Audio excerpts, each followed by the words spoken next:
Where's everyone? Why is it dark here? Rights! Surprise!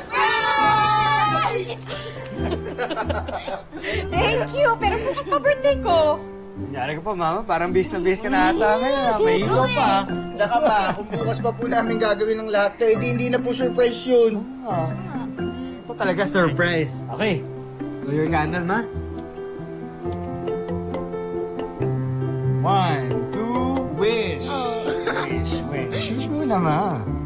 Well, I want all of us to blow the candle. Gusto ko i-share yung birthday luck ko with all of you. So, sige, wish na kayo. Oh.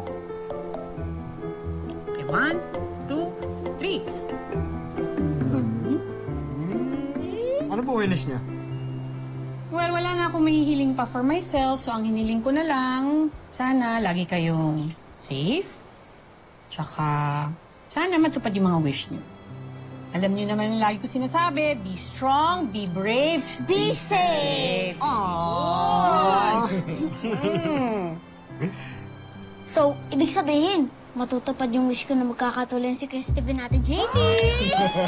Alam mo, Ma, yun din po yung wish ko. Talaga, anak? May crush ka kay Jamie? Ano itong mga to, fake news itong mga to. Huwag ka maniwala dyan, Ma. Sus! Hindi nga, in-stress siya si Mama. Cheater na liar pa. Oo, tama na yan. Baka mamaya mag-away pa kayo. Steve, ikaw ang kuya. Hindi mo dapat sinasaktan ng mga kapatid mo. Ako. At kayo naman, huwag naman masyadong pikunin yung kapatid ninyo. O, sige na. Kumain na tayo. Kainin na natin to. Dali na. Listening ko, nga.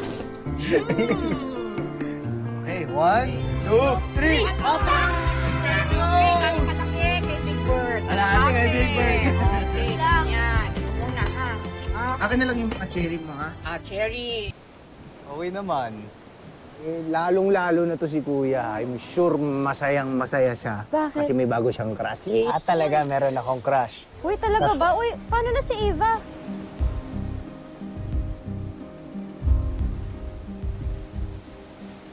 Lang naman yan, Ate Jamie.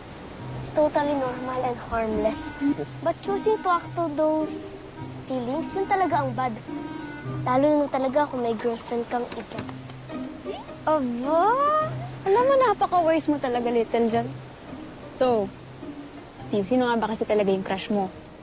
Kilala ko ba? Kilala mo. Totoo niyan, wala akong crush kasi nag-iimbento lang yung mga yan.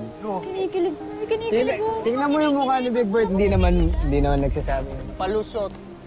Steve, Babe. Okay na sana eh. Attention, please. We are requesting everyone to please assemble at the conference hall immediately. I repeat, we are requesting everyone to please assemble at the conference Babe, hall mamaya na immediately. lang. Pinapatawag tayo. Thank you.